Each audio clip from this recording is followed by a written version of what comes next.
네, 기관의 눈으로 이어집니다. 자산운용사 시각에서 시장을 분석하고 자산 배분에 대해서 고민하고요. 그런 시간입니다. 쿼터백 자산운용 조홍래 대표 나와 계십니다. 어서 오세요. 네. 우리 추석 껴서 그런지 오랜만에 뵙는 것 같습니다. 네. 그래서 저는 그 조홍래 대표 굉장히 좋아합니다.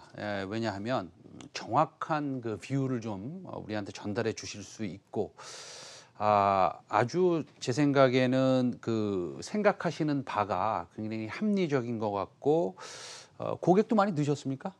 꾸준하게 들어가고 있습니다. 좋습니다. 아주 예. 연휴 기간 동안에 그 미국 증시는 좀 올랐어요. 네. 예, 올랐고 그 트럼프의 그 발언들이 사실은 굉장히 변동성을 좀 가지고 왔습니다. 뭐 내일이라도 또 트럼프 대통령이 그 재정 부양안을 뭐 나는 별로 안 좋아해 뭐 이러면 또 시장은 1% 이상 하락할 것이기 때문에 우리가 어떻게 뭐 된다고 얘기할 수는 없지만 언젠가는 2차 부양안은 통과될 것입니다. 그래서 이 11월 3일, 11월 2일 이렇게 이제 대통령 선거가 다가오는데 그럼 그때까지의 국내외 시장은 어떻게 봐야 되는 겁니까? 뭐 말씀 주신 대로 단기적으로 변동성에 노출이 될 환경이 좀 이어질 것 같습니다. 뭐 추석 전에 방송에서 말씀드린 것처럼 글로벌 전반적으로 변동성이 굉장히 높아져 있습니다. 이 변동성이 높아졌다는 얘기 자체는 뭐 시장이 하락한다 이런 얘기는 아니고요. 위아래로 이렇게 상승하고 하락하는 진폭, 출렁거림이 굉장히 커졌다는 얘기인데요. 그만큼 시장에서는 이제 방향성을 좀 찾지 못하고 크게 올랐다, 크게 떨어지는 등 등락이 거듭이 되고 있습니다. 뭐 물론 그에 대한 가장 기본적인 이유는 트럼프 대통령인 것 같습니다.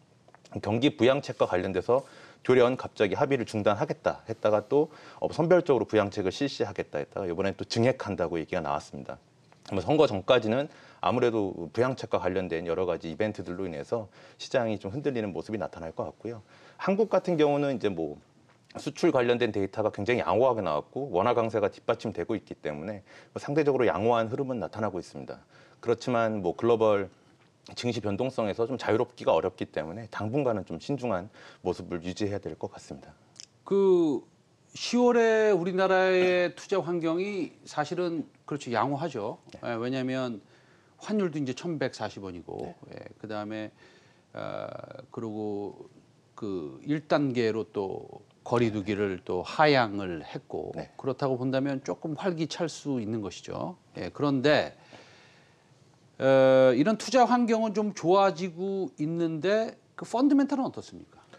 뭐 펀더멘탈은 지난달 말씀드렸던 사항에서 크게 변한 내용이 없습니다. 그 결국 다시 말씀드리면 뭐 글로벌 매크로 펀더멘탈이나 경기 기업 관련된 지표들은 굉장히 아직도 양호하기 때문에 주식을 투자하기에 있어서 굉장히 또 매력적인 구간은 이어지고 있다. 이렇게 말씀드릴 수 있겠고요. 저희의 월간 신호조차 그 10월엔 여전히 9월과 동시 똑같이 이제 긍정 신호가 유지가 되고 있습니다. 그렇지만 한 가지 좀 유의해야 될 부분 중에 하나는 저희가 펀더멘털 신호와는 무관하게 이제 시장에서 급격하게 나타나는 위험을 잡아내기 위해서 별도의 신호를 만들어 쓰고 있는데요. 네네. 이 신호가 지난 목요일 날 최종적으로 발동되면서 일시적으로 주식 비중을 좀 축소해 놨습니다. 뭐 이것이 이제 시장이 하락할 거다라고 하기보다는 이제 시장에서 변동성이 좀 높아졌기 때문에 말씀 주셨던 것처럼 뭐 대선이 완전히 완료되기 전까지 시장에서 변동성이 높아지는 것에 유의해야 된다라는 메시지 정도로 해석할 수 있을 것 같습니다. 그 지금 우리 쿼터백 자산운용에서 일단은 여러 가지 데이터들을 혼합 믹스 하시고 그걸로 인한 판단을 내려주는 신호가 떴다. 근데 그게 위험 신호다라고 지금 말씀하셨는데 그러면 그 위험성이 높아진 어떤 뭐 배경 같은 거, 논리 같은 건 있을 거 아닙니까? 말씀드린 것처럼 펀더멘탈은 굉장히 견고한데 이제 시장에서 위험이 높아졌다 하는 부분을 잡아내기 위해서 저희 이제 주식 시장에 있는 변동성과 관련된 지표들, 그다음에 이제 주요 환율 시장에서의 변동성 지표를 가지고 이제 조합해서 만들어낸 신호입니다. 따라서 지금 최근에 나타나고 있는 지금 뭐 미국에서의 정책과 관련된 변수들, 그로 인해서 흔들리고 있는 환율 시장이나 아니면 정책과 관련된 불확실성 등이 일시적으로 좀 높아지면서 지금 시장에서 어느 방향으로 시장이 튈지 모른다라고 해서 경고의 메시지를 날렸다고 생각을 하고 있고요. 이 부분은 앞서 말씀드린 것처럼 뭐 펀더멘탈은 주식에는 계속 양호할 수 있겠지만 단기적으로 좀 출렁거리면서 방향을 잡기가 좀 쉽지 않을 수 있다. 이걸 뭐 나타낸다 볼 수 있겠습니다. 저번 주 목요일이다, 목요일이다 떴다 그렇게 말씀하셨는데, 근데 제가 보기에는 제가 뭐 우리 조은혜 대표께서 만드신 회사의 그런 신호들을 갖다가 리스펙트합니다. 그러나 제가 이제 여쭤보자면 지금 한 양 이틀간 빅스 지수도 많이 떨어졌고, 빅스 지수가 움직이는 VVIX, 빅스 지수의 변동성 지수도 조금 안정화되고 있고, 그다음에 공포와 탐욕 지수 아시잖아요. 그것도 좀 많이 안정화되고 있습니다. 혹시 가지고 계신 그 신호가 좀 레깅되는 신호 아닙니까 혹시?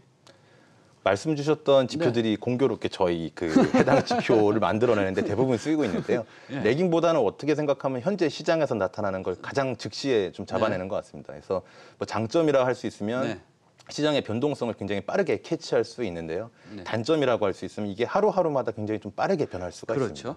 그래서 아까 말씀드린 것처럼 단기적으로는 좀 변동성이 높아졌지만 언제든지 시장이 좀 강세를 보이면서 하락하면 빠르게 정상화 구간으로 내려갈 가능성도 존재합니다. 알겠습니다. 대선이 한 20일 남았습니다. 그럼 20일 남았는데 그러면은 20일 남았으면 보통 개인 투자자들은 어떻게 할까요? 좀 쉬는 게 낫겠습니까? 대선 이후로 아니면은 어차피 바이든 후보가 될 가능성이 높아지고 있으니 우리가 그럼 알 수는 없죠. 그냥 높아진다라고 제가 표현하겠습니다. 그 바이든 수혜주를 좀 사야 되나요? 어떻게 하면 좋을까요? 뭐 이미 시장에서 움직이고 있는 종목들은 바이든의 수혜주들에 많이 주목을 하시는 것 같습니다. 뭐 관련돼서 투자하시는 뭐 업종과 종목을 선별해서 하시는 부분들은 뭐 권장하는 바이고요. 그렇지만 말씀드린 것처럼 대선이 마무리가 되고 최종적인 뚜껑을 열어보기 전까지는 언제든지 결과가 달라질 수 있기 때문에 뭐 이건 성향의 차이인 것 같습니다. 굉장히 변동성이 싫다라고 하시면 일단은 주식에서 피해서 현금화 시켰다가 다음 기회를 노려보시는 것도 방법 중에 하나가 될 것 같고요. 아니면 선제적으로 미리 좀 유망하다 생각되는 종목들에 투자를 하시는 것도 뭐 충분히 하나의 방법입니다. 그렇지만 지금 현재 시장에서 나타나고 있는 환경은 시장, 업종, 테마별로 굉장히 좀 빠르게 순환하면서 움직이고 있기 때문에 과거에 그 트럼프 당선 당시를 복귀해보면 선거 직전 그리고 직후에 굉장히 변동성이 컸습니다. 그래서 변동성이 좀 마무리가 되고 다시 방향을 찾기 전까지는 조금 신중한 자세로 좀 관망하시는 것을 추천드립니다. 오케이. 좀 신중한 자세로 관망하자. 그다음에 뭐 바이든 수혜주 사는 거는 뭐 그렇게 나쁘지 않다. 뭐 이 정도로 정리할 수 있겠는데요. 그러면은 이 자산을 어떤 걸 줄이고 어떤 걸 늘려야 돼요? 그러니까 에코티, 그러니까 주식 자산을 좀 줄이는 게 낫겠습니까? 당분간이라도? 일단 뭐 누누이 말씀드린 것처럼 주식 비중이 너무 많은 비중을 차지하시는 분들께서는 좀 줄여두시는 것이 좋을 것 같습니다. 그러니까 주식 비중이 뭐 예를 들어서 현금 비중이 한 10%뿐이 없다. 그렇다고 하면은 현금 비중을 한 30%까지는 늘리는 게 좋겠다라는 그런 느낌적인 느낌을 가지고 있는 거네요, 우리가 지금. 맞습니다. 한 30에서 40 정도까지 늘려놓더라도 재진입할 수 있는 기회는 충분히 존재한다고 생각을 하고 있고요. 물론 이대로 주식이 계속 올라갈 수 있겠지만 이미 주식을 일정 부분 가지고 계시기 때문에 더 오를 수 있는 것에 대해서 무리한 베팅을 하시기보다는 조금 자세를 낮추시는 게 좀 안정적인 구간이라고 생각을 합니다. 맞아요. 예. 사실 욕심이 화를 부르니까요, 그렇죠? 예, 알겠습니다. 그러면 그 쿼터백 자산 운용에서 10월에 새롭게 그 주목하는 섹터나 종목이나 이런 것들이 있을 거 아닙니까? 어떤 것들이 있습니까? 포트폴리오 전체적으로 봤을 때 변화는 크진 않았는데 말씀 주신 것처럼 새롭게 뽑힌 종목들이 일부 있습니다. 미국의 ETF 중에서는 XRT라고 해서 이제 리테일 ETF인데요. 미국의 SPDR이라고 하는 운용사가 운용하는 이제 소매 유통 기업들에 투자하고 있는 종목입니다. 좀 안 알려진 종목일 수도 있는데 미국의 테크놀로지 관련된 기업들이 굉장히 랠리를 보이는 가운데서도 꾸준하게 상승을 했었고 뭐 나이키 같은 거 포함되어 있겠네요, 그렇죠? 뭐 종목 중에 유통기업이니까 그 소비재라기보다는 그런 쪽에 해당되는데 관련된 종목들이 지금 주목해 볼 만한 사항이 이제 미국의 테크놀로지 종목들이 9월 달 들어서 조정을 받는 가운데서도 굉장히 하락폭이 낮았고요. 다시금 랠리를 보이면서 굉장히 빠르게 올라오고 있는 업종입니다. 물론 이 자체로 이제 미국의 업종의 트렌드가 이제는 바뀌었다라고 보기엔 좀 시기상조일 수 있겠지만 리테일 기업들이 다시금 소비를 뒷받침하면서 올라가고 있는 부분들은 충분히 주목해 볼 만할 것 같습니다. 뭐 굉장히 그 크게 다가옵니다. 예, 느낌도 좋을 것 같고요. 그리고 제가 보니까 말씀을 들어보니까 일본 쪽을 주목하라고 하신 것 같은데 이게 좀 이례적 아닙니까? 일본을 또 주목을 왜 해야 되죠?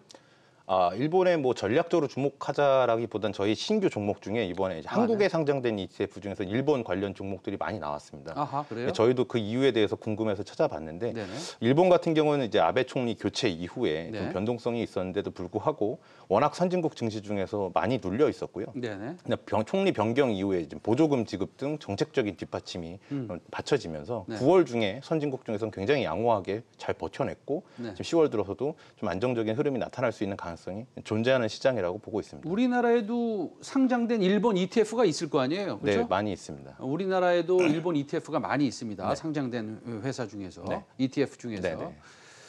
알겠습니다. 그러면은 일본 ETF를 조금 사면 좋겠다라는 건데 좀 많이 눌려져 있었고, 네. 그다음에 아베 총리가 좀 바뀌었고, 그다음에 경기 부양책들이 좀 나올 것이고, 네, 네.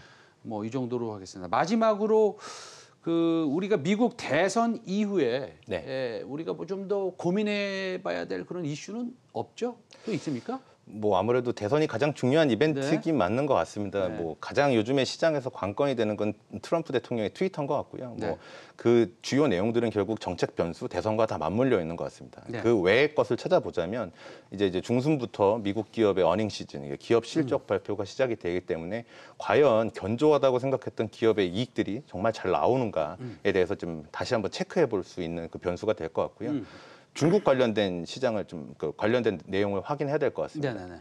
장기 연휴 이후에 지난주 금요일에 개장을 했는데 잘 네. 올랐고요. 근데 문제는 이제 월 말경에 중국 같은 경우는 지금 5중 전회, 그다음에 네. 이제 5개년 경제 계획 발표가 예정돼 있습니다. 뭐 구체적인 내용들은 내년에 있을 전인대라고 하는 행사에서 발표를 하겠지만 네. 중국 정부가 과연 지금 경제 성장률을 어느 정도로 생각하고 있는가? 그다음에 이제 미중 무역 갈등에 관련돼서 뭐 단서가 될 만한 내용들은 나오지 않을까 이런 부분들을 좀 찾아볼 수 있는 계기가 될 것 같습니다. 특히나 이제 위안화 강세가 원화 강세에 계속 영향을 주고 있고 중국 증시가 이제 한국 증시랑도 밀접하기 때문에 중국과 관련된 내용들은 국내 투자자분들은 꼭 체크하셔야 될 것 같습니다. 뭐 말씀 오늘 잘 들었고요. 사실은 그러면 우리 조은호 대표님의 쿼터백 자산운용의 그 고객들은 참 좋으시겠습니다. 안정적으로 이렇게 펀드를 운영하시니 그 쿼터백 자산운용의 펀드를 가입하려면 어디 가야 됩니까? 지난번 말씀드렸던 것처럼 핸드폰에서 저희 앱을 다운받으셔서 직접 가입을 하셔서 저희가 대신 ETF를 사드릴 수도 있고요. 네. 아니면은 저희가 키움 자산운용한테 자문을 줘서 운영하는 공모펀드가 있습니다. 네. 이건 뭐 시중에 은행이나 증권사 어디 가셔서 검색하셔도 아. 가입이 가능하십니다. 한마디로 아무 데나 가서 해도 된다? 네. 뭐 그렇죠. 알겠습니다. 오늘 쿼터백 자산운용 조홍로 대표였습니다. 오늘 말씀 잘 들었습니다. 네, 감사합니다. 감사합니다. 예.